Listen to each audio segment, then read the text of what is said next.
আমরা আজ গোপালপুর রামকৃষ্ণ আশ্রমের চতুর্থ শ্রেণীর তামিম আহমেদের কাছ থেকে প্রেজেন্ট ইনডিফিনাইট, প্রেজেন্ট কন্টিনিউয়াস এবং প্রেজেন্ট পারফেক্ট টেন্সের ডিটেলস জানবো।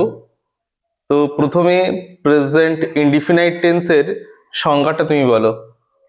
যেসব বাক্যের ক্রিয়া দ্বারা অতীত, বর্তমান, ভবিষ্যৎকে নির্দিষ্ট করে বোঝা যায় না তাকে প্রেজেন্ট ইনডিফিনাইট টেন্স বলা হয়। যেমন আমি বড়দের শ্রদ্ধা করি। আচ্ছা, এই টেন্সের উপরে কোনো বাংলা বাক্য ইংরেজিতে ট্রান্সলেশন করতে গেলে কোন সূত্র ব্যবহার করতে হবে? Subject plus V1 plus object.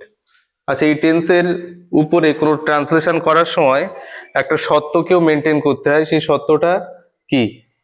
Subject বা কর্তা যদি থার্ড পারসন সিঙ্গুলার নাম্বার হয় তাহলে ভার্বের শেষে এস বা এস যুক্ত করতে হবে। Very good. আচ্ছা, প্রেজেন্ট কন্টিনিউয়াস টেন্স কাকে বলে?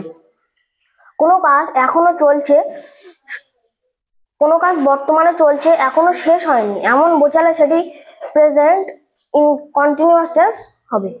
আচ্ছা, প্রেজেন্ট কন্টিনিউয়াস টেন্সের উপরে উদাহরণ দাও। আমরা ক্রিকেট খেলছি। আচ্ছা, প্রেজেন্ট কন্টিনিউয়াস টেন্সের যে সূত্র, মানে যার উপরে প্রেজেন্ট কন্টিনিউয়াস টেন্সের বাংলা বাক্য থেকে ইংরেজিতে ট্রান্সলেশন করতে হয়, সেই সূত্রটা কি? Subject plus am is are plus V1 plus I N G plus object. আচ্ছা, এরপরে প্রেজেন্ট পারফেক্ট টেন্স, তার সংজ্ঞাটা বলো। কোনো কাজ এইমাত্র শেষ হয়েছে, যার ফল, প্রভাব, রেশ এখনো বাকি এমন বোঝালে সেটি প্রেজেন্ট পারফেক্ট টেন্স হবে। যেমন তারা এখানে এসেছে। আচ্ছা, প্রেজেন্ট পারফেক্ট টেন্সের মানে সূত্র যেটা আছে সেই সূত্রটা কি? Subject has a V3 object. Very good.